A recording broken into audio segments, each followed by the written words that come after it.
bigger than you can imagine.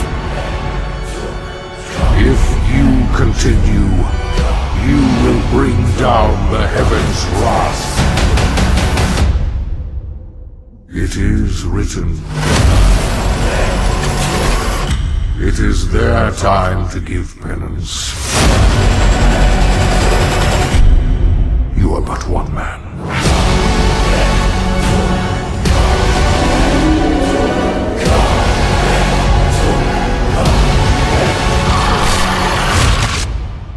They are no longer your people to save.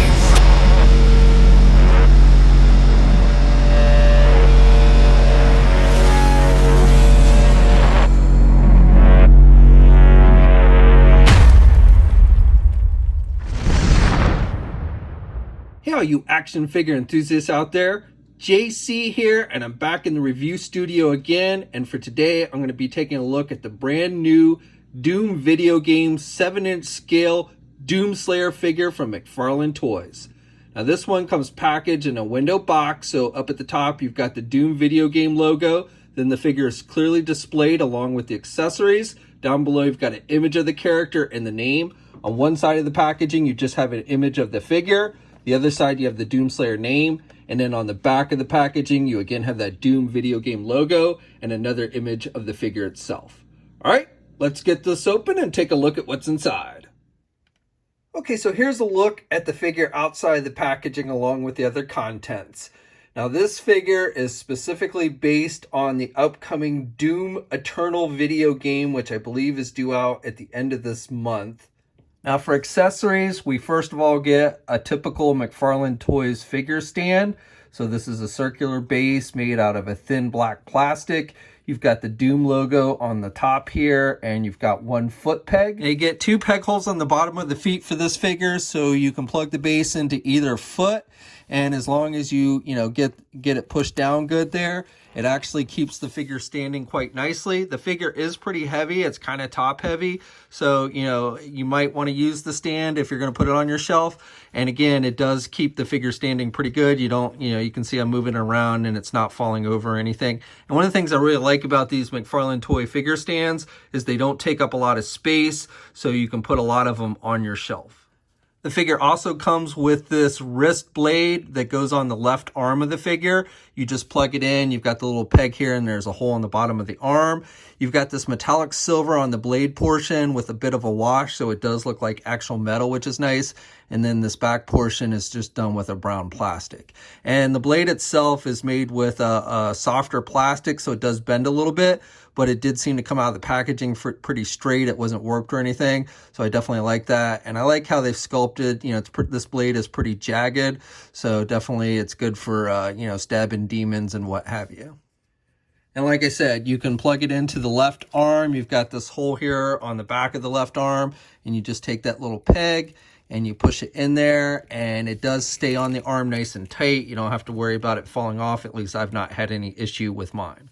And then you get his double-barreled super shotgun, and I think this looks pretty good. You've got most of it's done with a metallic silver, and then you've got the black wrappings on the handle back here with some sculpting details, so it looks like actual tape. You've got these double blades on the bottom side of the weapon, and done with a metallic gold. And I like even like the fine detailing here. You'll notice here on the ends of the blades on the underside, they've actually sculpted in some jagged markings, so I like that. And then you've got this brown for the pump portion of the shotgun, again just done with a brown plastic, but overall seems to be pretty game accurate from what I've seen from the trailers and all. Now you can put the weapon in the right or the left hand. I think it's made more to go into the right hand. You do have a trigger finger that fits in the trigger guard pretty good. However, I will note that sometimes the weapon seems to fall out of his hand somewhat easily if you bump it at all, so just be wary of that. And again, you can stick it in this left hand, and he does kind of have a trigger finger. So, it's really up to you. But if you have the blade attached, it kind of gets in the way of the shotgun. So again, it's probably better to put it in the right hand. Now, besides the shotgun and the blade, you also get this shoulder cannon. Now, technically, this plugs in with a ball joint, it seems like. And, I tried pulling it out. If I really wanted to get it out, I probably could. But it doesn't seem like it's made to be removable. So, again, you could probably get it out there if you really wanted to. It is articulated, so you've got a swivel joint, so you can rotate it back here where it plugs in the ball joint here, and then you've got a joint here, so you can do it back and forth with this black arm, and then you can actually move the actual weapon. It's, you can pivot it back left and right, and you can rotate it as well. So you get a fair amount of movement with this shoulder cannon. It's meant to go on his left shoulder. It doesn't really reach very well onto the right, and this is how he has it in the video game. And the cannon itself has a couple different shades of green. You've got this army green for the main portion of the cannon, and then you've got this kind of dark green here on the barrel. You've got just black on this portion of the arm, and then a lighter green that matches the figure on the back portion of the arm. Now for the figure itself, I think McFarlane's done a really nice job with the sculpting detail on this one, and the paint applications are pretty solid as well. So starting with the helmet, you've got mostly this green color, and then you've got some metallic silver around the trim of the visor, and down here on the front, again, you have some nice sculpting detail with the little vents and everything. The visor itself is just done with a solid black glossy paint. It would have been cool if they had made it like a dark translucent plastic so you could see some of his face through the helmet like you do in the game. But still, I think it looks pretty good. You've got back here on the back some more sculpting detail, and on the top there, and again with the metallic silver. He's got this big collar that he has. It's part of the armor.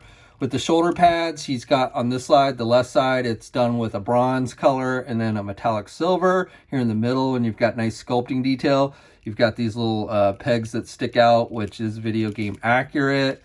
And then on this side, this shoulder pad on the right arm is done with the green, and then a darker bronze type silver, again with some nice sculpting detail. Almost looks kind of like a face to me. I don't know, when I look at it, I see a face. And then you've got the yellow here on the right side with some metallic silver wash mixed in, so it looks like metal. You've got the dark bronze up here on the top, and some sculpting detail on the chest plate. You got this little red light here, which is just painted. And then you've got some sculpting detail here on the rib cage section. And then the belt with the pouches on the back. And on the back of the figure, you've got some nice sculpting detail, so it looks like a spine. And with the green and the bronze and the silver and everything. Again, really nice paint applications and just some fine sculpting detail. Just little minute details that they've picked up from the video game. Like with these little spikes on the elbow pads and down the arms and everything. So just really outstanding job in regards to that. And on the crotch piece, it looks like it's pretty rusty. And then the green, you got the knee pads and the boots. And again, with the little spikes and everything. So definitely, I think they've done a good job of capturing the armor from the new video game and done a really nice job with the paint applications on it as well. Now this figure stands just a hair over 7 inches tall. Now here's a comparison with the recent Mortal Kombat 11 Sub-Zero figure that McFarlane Toys did, and the Doomslayer is a little bit taller. I don't have any other Doom-related video game figures. In fact, I think the only other company that's ever done a Doomslayer figure is a company named 3A that did a 12-inch version. But again, here's a look at the McFarlane Toys Mortal Kombat figure with it. Here's a comparison with a Marvel Legend MCU Captain America movie figure. Now, of course, the Marvel Legends are 6-inch scale figures, so Doomslayer is significantly taller. A comparison with the McFarlane Toys Fortnite Peely figure. Yes, Peely, I will get around to reviewing you eventually. And then finally, since we don't really have anybody for this guy to fight, you might want to use the Demogorgon from the McFarlane Toys Stranger Things line. Seems like would be a good opponent for your Doomslayer. Okay, now for articulation on this guy, you can turn the head to the left and to the right, and he can look down a little bit, and he can look up really good. They gave him really good back movement with the head, and then you can also pivot the head to the left and the right. So overall, you get pretty good head movement. This collar does limit some of the movement a little bit, but they've made it so the neck is attached with the ball joint in the body and then on the top of the head as well. So definitely they've done a good job with that. Now with the arms, you do have the articulated shoulder pads, and they will pop off if you're not careful because they just attach with ball joints. but you can only get the arms up about that good with the way the arms are actually sculpted, because you still have this piece that kind of sticks up. So that's about as far out as you can get the arm. You can rotate the arms all the way around, definitely if you remove the shoulder pads altogether, but even if you just kind of lift them up, you should be able to still rotate the arms pretty good. Now, you do not get a bicep swivel, or actually, I'm sorry, you do get a bicep swivel. It's up high there, but you only get a single hinged elbow, so you can bend the elbow about that much. And then they use those ball hinge joints with the hands, so you've got rotation, and then you get some up and down movement there.